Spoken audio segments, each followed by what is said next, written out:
बहुत बहुत स्वागत है आप सभी का। आज हम पढ़ेंगे महाजनपद काल। क्या पढ़ेंगे? महाजनपद काल पढ़ेंगे और हम इससे जुड़ी सारी जानकारियां जो है हम देखेंगे कौन कौन सी यहाँ से हमें जानकारियां मिलती हैं, क्या क्या हुआ था महाजनपद काल में। ठीक है, देखिए सबसे पहले मैं आपको बता देता हूँ कुल। कुल क्या हुआ करते थे? इसे हम कहते हैं परिवार। इस टाइम पर इसको क्या कहते हैं? परिवार। पहले इसको क्या कहते थे? कुल कहा करते थे।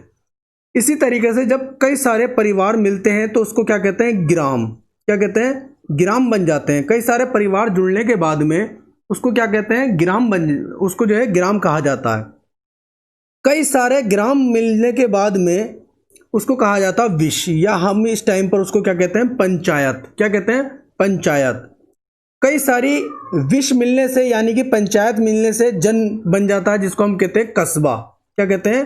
कस्बा। ठीक है, कई सारे कस्बे या जन मिलने के बाद बन जाता है जनपद, जिसको हम कहते हैं जिला। क्या कहते हैं? जिला। ठीक है, या डिस्ट्रिक्ट। इंग्लिश में इसको कहते हैं डिस्ट्रिक्ट। कई सारे डिस्ट्रिक्ट मिलने के बाद में बनते हैं महाजनपद, जैसे कि आपका मुरादाबाद जो है हमारे यहाँ, वह महाजनपद है। क्या है? महाजनपद ही कहलाया उसे, क्योंकि महानगर कहा जाता है उसको। क्या कहा जाता है? महानगर। तो इस तरीके से जनपद हुआ करते थे, ये हुआ करते थे राज्य। क्या हुआ करते थे? ये राज्य हुआ करते थे। ठीक है, इसी तरीके से हम बात करें इसकी हमें जानकारी कहाँ से मिलती है, तो इसकी जानकारी दो स्रोत हैं जिसे हम धार्मिक स्रोत कहते हैं। जैसे कि आपका हो गया बौद्ध ग्रंथ। बौद्ध ग्रंथ के अंगुत्तर निकाय से हमें इसके बारे में पता चलता है। महाजनपद के बारे में हमें बौद्ध ग्रंथ से हमें पता चलता है, बौद्ध ग्रंथ के अंगुत्तर निकाय से। ठीक है, इसके बाद में है जैन ग्रंथ। जैन ग्रंथ के भगवती सूत्र और परिशिष्ट पर्वन में जो है इसके बारे में वर्णन किया गया है। और भगवती सूत्र से ही हमें पता चलता है भगवान महावीर का जीवन परिचय। किसका? भगवान महावीर का जीवन परिचय। भगवान महावीर का जीवन परिचय। जीवन परिचय किसके जीवन का पता चलता है हमें? भगवान महावीर का परिचय। ठीक है, इसके बाद में अगर हम बात करें धार्मिक ग्रंथों के अनुसार महाजनपदों की संख्या 16 थी। ठीक है, तो ये धार्मिक ग्रंथ ही कहलाते हैं। क्या कहलाते हैं? धार्मिक ग्रंथ कहलाते हैं। कौन से? बौद्ध ग्रंथ हो गए, आपके जैन ग्रंथ हो गए, सारे धार्मिक ग्रंथ ही कहलाते हैं। ठीक है, इसके बाद में अगर हम बात करें 14 राजतंत्रात्मक थे, जिसमें कि 2 जो थे गणतंत्रात्मक थे। देखिए, राजतंत्रात्मक का मतलब होता है जिसमें राजाओं का राज हुआ करता था। ठीक है, जिसमें राजा राज्य किया करते थे। क्या? राजा राज्य किया करते थे। ठीक है, इसको हमने क्या कहा? राजतंत्रात्मक कहा। जिसमें कि 2 गणतंत्रात्मक हुए, वो कौन कौन से थे? एक तो था आपका वज्जी। कौन सा था? वज्जी। ठीक है, एक था मल। कौन सा था? मल। वज्जी की राजधानी थी, वज्जी की राजधानी वैशाली। वैशाली। महावीर स्वामी जी का जो है जन्म हुआ था। ठीक है, कुंडलग्राम, यहाँ के वैशाली के कुंडग्राम में। कहाँ? कुंडग्राम में जो है महावीर स्वामी का जन्म हुआ था। किसका? महावीर स्वामी का जन्म हुआ था। ठीक है, जन्म हुआ था।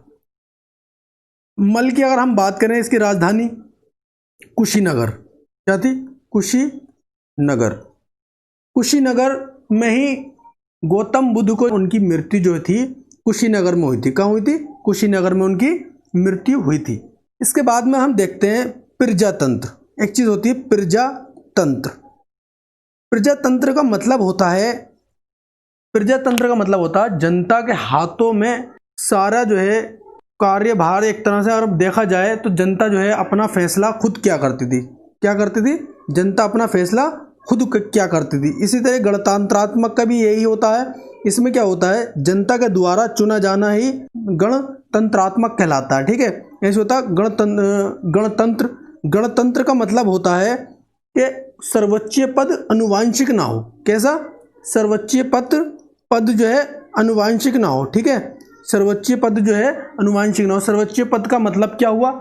मतलब हुआ राष्ट्रपति का जो पद है वह अनुवांशिक ना हो। ठीक है, राष्ट्रपति का पद जो है अनुवांशिक ना हो, उसे हम क्या कहेंगे?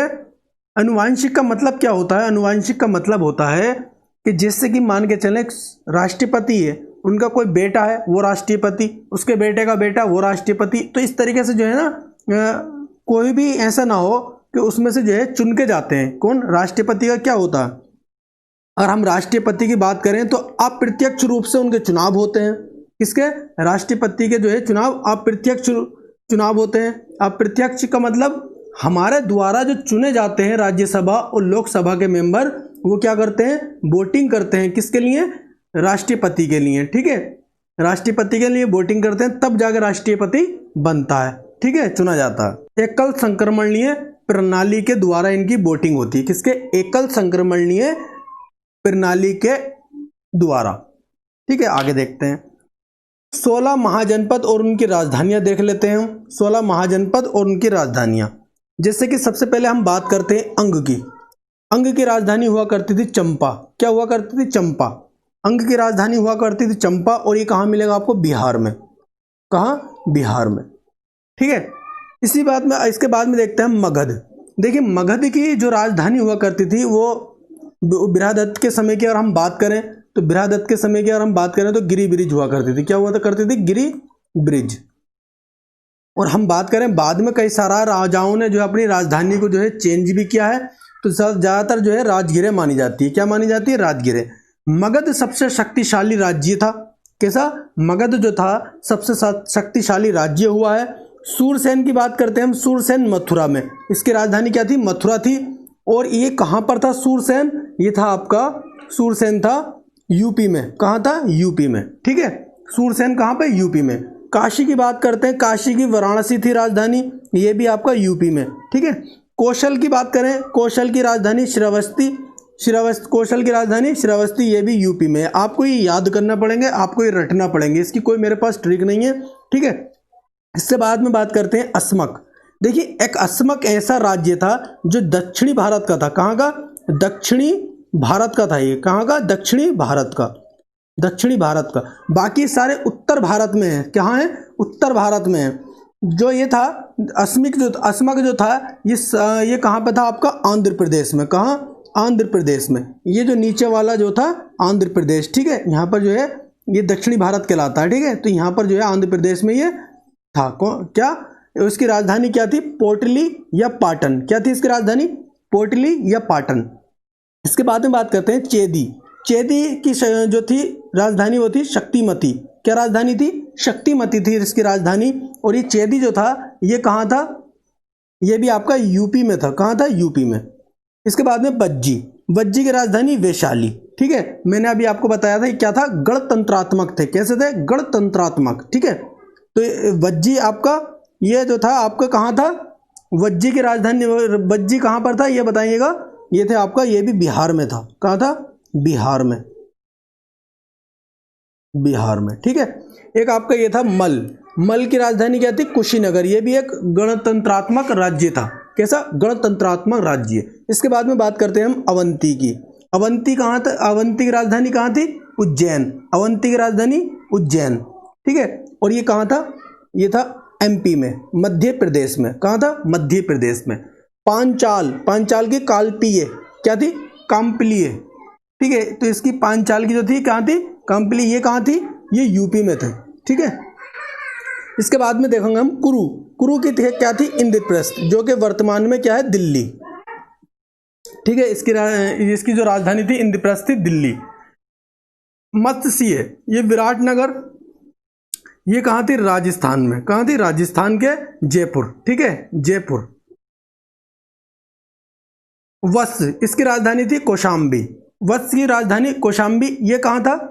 ये भी आपका यूपी में था। कहाँ? यूपी में। एक था आपका गांधार और कम्बोज। ये दोनों जो थे ये भारत के बाहर थे। कहाँ थे?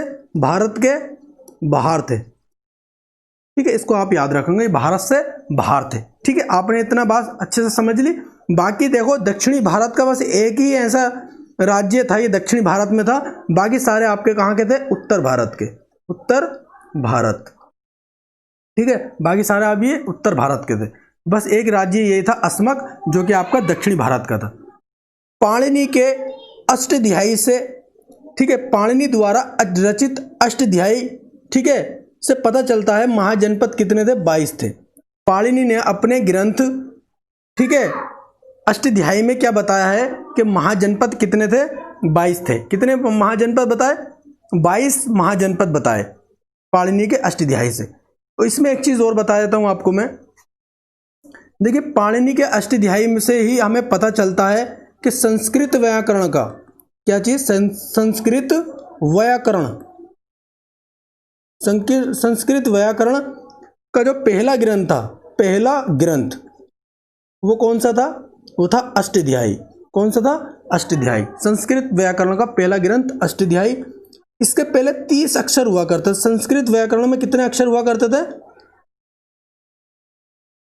संस्कृत व्याकरण में कितने अक्षर हुआ करते थे? 30 अक्षर हुआ करते थे। कितने अक्षर हुआ करते थे? 30 अक्षर हुआ करते थे। जब संस्कृत व्याकरण में 30 अक्षर हुआ करते थे, एक दिन पाणिनि जो है, जब पाणिनि जब छोटे से थे तब वो उनकी मुलाकात हुई थी किससे? महादेव से। तो उनके डमरू से 14 और अक्षरों का निर्माण हुआ। कितने? 14 अक्षरों का और निर्माण हुआ। तो ये अक्षर हो गए कितने? 44। जब 44 अक्षर हो गए तो इन अक्षरों को क्या कहा गया? इन अक्षरों को कहा गया महेश्वरी सूत्र कहा गया। क्या कहा गया इसको? महेश्वरी सूत्र कहा गया। ठीक है। पाणिनि को ही संस्कृत व्याकरण का पिता कहा जाता है। किसको? पाणिनि को संस्कृत व्याकरण का पिता कहा गया। क्या कहा गया? पिता। ठीक है, पिता कहा गया। संस्कृत व्याकरण का पिता कहा गया पाणिनि को। इसके बाद में बात करेंगे हम मगध के उत्कर्ष। ठीक है, मगध का उत्कर्ष, यहां पे हेडिंग डालेंगे आप सबसे पहले, मगध का उत्कर्ष, मगध का उदय। ठीक है, मगध का उदय लिख दें आप। ठीक है, मगध का उत्कर्ष या मगध का उदय। ठीक है, दोनों शब्द आप कुछ भी यूज कर सकते हैं। सबसे पहले बात करेंगे हम हर्यक वंश की। ठीक है, यहाँ पे कई सारे वंश हुए हैं। हर्यक वंश हुआ, शिशुनाग वंश हुआ, नंद वंश हुआ, मौर्य, सुंग, कृण्व, सातवाहन वंश, कुषाण वंश, गुप्त वंश, पुष्यभूति वंश, वर्धन साम्राज्य। ठीक है, यह वर्धन वंश। इस तरीके यहाँ पे जो है कुछ राज्य हुए। देखो, हर्यक वंश का जो प्रथम राजा था, पहला राजा कौन हुआ? बिम्बसार। कौन हुआ? बिम्बसार पहला राज्य था। बिम्बसार ने अपने राज्य का विस्तार क्या करके? विवाह करके इन्होंने अपने राज्य का जो विस्तार किया। इन्होंने कौन सी नीति अपनाई? विवाह करने की नीति अपनाई, जिससे कि इन्होंने अपने राज्यों का जो है विस्तार किया। इन्हें क्या कहा गया? इन्हें कहा गया श्रेणिक कहा गया। इस वजह से इन्हें क्या कहा गया? श्रेणिक कहा गया। ठीक है, इस वजह से इन्हें श्रेणिक कहा गया। कौशल के राजा प्रसेनजित की बहन कौशल देवी से विवाह किया इन्होंने। किससे? कौशल के राजा थे प्रसेनजित। कौन थे? प्रसेनजित। इनकी बहन थी कौन? कौशल देवी। इनसे इन्होंने विवाह किया और इन्हें दहेज में क्या मिला? काशी मिल गया इन्हें दहेज में। कैसे? काशी मिला इन्हें दहेज में। पर पूर्ण रूप से पूरा काशी नहीं मिला था इन्हें दहेज में, कुछ हिस्सा मिला था काशी का। ठीक है, जिसमें कि जो हिस्सा था बिम्बसार को मिला था और उसका कुछ हिस्सा जो था किसके पास था? प्रसेनजित के अंडर में आता था। ठीक है, इसी तरीके से बात करें वैशाली के जो राजा थे चेटक। ठीक है, वैशाली के राजा जो थे चेटक, इनकी बहन नहीं, यहाँ पे आना चाहिए पुत्री। क्या नाम क्या थी? पुत्री। इनकी पुत्री जो थी चलन्ना से इनका विवाह हुआ। ठीक है, किससे? चलन्ना से। किसका विवाह हुआ? बिम्बसार का। और चलन्ना से ही पैदा हुआ इनका एक पुत्र अजातशत्रु। क्या नाम था? अजातशत्रु। अजातशत्रु किसका बेटा था? चलन्ना का बेटा था। इनका दरबारी राजवैद कौन था? इनका दरबारी राजवैद था जीवक। कौन था? जीवक। अब ये क्वेश्चन ये बन जाता है एग्जाम में कि जीवक जो था वो कहाँ से इसने शिक्षा प्राप्त की थी? जीवक ने अपनी शिक्षा कहाँ से प्राप्त की थी? तो जीवक ने अपनी शिक्षा तक्षशिला से प्राप्त की थी। कहाँ से की थी? तक्षशिला से। और तक्षशिला के कुलपति कौन थे? तक्षशिला के कुलपति हुआ करते थे चाणक्य। चाणक्य ने वहीं से जो है अपनी शिक्षा प्राप्त की थी और वहीं पे जो है ये इसके कुलपति बन गए थे। अब जीवक अवंती के राजा प्रघोत की जो है क्या हो जाता? पीलिया हो जाता है। क्या होता? पीलिया हो जाता है। किसको? प्रघोत को। राजा प्रघोत को जो है पीलिया हो जाता है और इनकी पीलिया की जो है बीमारी जो है किसी से सही नहीं होती। पीलिया को कहते हैं जॉन्डिस। इंग्लिश में इसको क्या कहते हैं? जॉन्डिस। जो पीलिया की जो बीमारी है वो किसी से ठीक नहीं हो रही होती है, तो ये अपने बिंबिसार अपने राजवेद को भेजते हैं किसको, जीवक को प्रघोत के दरबार में, और इनकी जो है तबीयत बिल्कुल सही कर देते हैं। तो इनसे संबंध इनसे जो है अच्छे हो जाते हैं। कैसे संबंध हो जाते हैं, अच्छे हो जाते हैं। इन्होंने अपनी जो राजधानी किसको बनाया था, राजगिरह को इन्होंने अपनी राजधानी बनाया था। किसने, बिंबिसार ने। बिंबिसार ने युद्ध करके सिर्फ अंग राज्य ही जीता था, सिर्फ युद्ध करके। कैसे, कौन सा राज्य जीता था, अंग राज्य जीता था, ठीक है, युद्ध करके बस क्या जीता था, अंग राज्य जीता था। इनके बाद में आते हैं, इनके पुत्र आते हैं अजातशत्रु। अजातशत्रु ने अपने पिताजी की हत्या कर देते हैं, और अजातशत्रु जो है अपने पिताजी की जो हत्या करते हैं तो किसके कहने पर करते हैं, वो देवदत्त के कहने पर जो है अपने पिता की हत्या कर देते हैं अजातशत्रु। किसकी, बिंबिसार की। क्या कहते हैं, गौतम बुद्ध के चचेरे भाई देवदत्त ने कहा, देवदत्त ने ही हत्या करवाई थी, उन्होंने ये कहा था कि तुम्हारे पिता इतनी शादियां कर रहे हैं, जब इतनी शादियां जब कर लेंगे तो आपको गद्दी कैसे मिलेगी, आपके भाई इतने सारे हो जाएंगे, ठीक है। तो उन्होंने जब इतनी बात जब उनसे कहा तो उनकी समझ में आ गई कि हाँ, मगर देवदत्त जो थे वो क्या इनसे क्या बदला लेना चाह रहे थे। ये जो मानते थे ये गौतम बुद्ध को मानते थे। किसको, गौतम बुद्ध को माना करते थे। कौन, बिंबिसार। और बिंबिसार, और ये देवदत्त तो था इनका चचेरा भाई था गौतम बुद्ध का, मगर ये इनसे जो है चिड़ा हुआ रहता था, ठीक है। अजातशत्रु देवदत्त को माना करता था, ठीक है। तो इस वजह से जो है इन्होंने, देवदत्त ने इनको अजातशत्रु को चढ़ाया, और चढ़ाने के बाद में इनके अपने पिता की इन्होंने मृत्यु, मतलब इनकी हत्या करवा दी। बाद में इनको बहुत ज़्यादा पछतावा हुआ इस चीज़ को लेकर कि मैंने अपने पिताजी की हत्या कर दी, ठीक है। अगर बात करी जाए, अजातशत्रु ने काशी पर पूर्ण रूप से कब्जा कर लिया। पहले कैसा था, पहले कुछ हिस्सा जो था, जो वहाँ के कौशल के राजा थे प्रसेनजित, उनको जो है उसमें से हिस्सा मिला करता था, ठीक है। फिर इन्होंने पूर्ण रूप से कब्जा कर लिया, और कौशल के राजा प्रसेनजित से इन्होंने जो है लड़ाई कर ली, ठीक है। प्रसेनजित से इन्होंने लड़ाई कर ली, और उनका जो है पूरा जो है उनसे वहाँ से पत्ता साफ कर दिया, और काशी पर पूर्ण रूप से इन्होंने कब्जा कर लिया। किसने, अजातशत्रु ने। अजातशत्रु ने अपने मंत्री वत्सकार को अपना दूत बनाकर, किसको, वत्सकार को अपना दूत बनाकर वैशाली भेजा। वैशाली यानी वज्जी, कहाँ, वज्जी। अब इन्होंने वज्जी वहां पर भेजा। वहां क्यों भेजा था वज्जी, तो मैंने आपको बताया था कि वज्जी जो था वो क्या था, गणतंत्रात्मक था। कैसा था, गणतंत्रात्मक था। अब गणतंत्रात्मक का मतलब वहां पर कोई राजा नहीं था, तो इन्होंने सोचा कि मैं अपना मेरा जो मंत्री है वत्सकार, इसको मैं भेज देता हूं, और वहां पर जो है हल्के हल्के दंगे कराता हूं, दंगे करा के वहां के जो है लोगों को मैं कमज़ोर कर देता हूं, और कमज़ोर करने के बाद में मैं फिर वहां पर हमला करके उस पर जो है कब्जा कर लूँगा। इसी तरीके से इन्होंने किया। वत्सकार वहां गए, और जाने के बाद में वहां धीरे धीरे इन्होंने दंगे कराए। दंगे कराने के बाद में जब ये कमज़ोर पड़ गए, वैशाली के लोग जब कमज़ोर हो गए, तो अजातशत्रु ने वहां पर इस पर हमला कर दिया, और इसे जो है अपने कब्जे में ले लिया। किसको, वैशाली को। वैशाली को कब्जे में ले लिया। अब एक क्वेश्चन ये भी बनता है एग्जाम में कि जो युद्ध के समय जो अजातशत्रु जो यूज़ करता था हथियार, वो कौन कौन से थे, तो एक था रथमूसल और एक था महाशिलाकंठक। रथमूसल का ने आपने देखा होगा किसमें, बाहुबली जो फिल्म है उसमें जो है रथमूसल का यूज़ किया जाता है, ठीक है। जैसे कि, और ये महाशिलाकंठक क्या हुआ करती थी, एक पत्थर फेंकने वाली मशीन हुआ करती थी एक तरह की, जिससे कि पत्थर निकला करते थे, ठीक है। तो बहुत ज़्यादा खतरनाक हुआ करती थी। इन्होंने अपने पिताजी की जब मृत्यु की तो इन्हें कहा गया कुड़िक कहा गया। क्या कहा गया इन्हें, कुड़िक।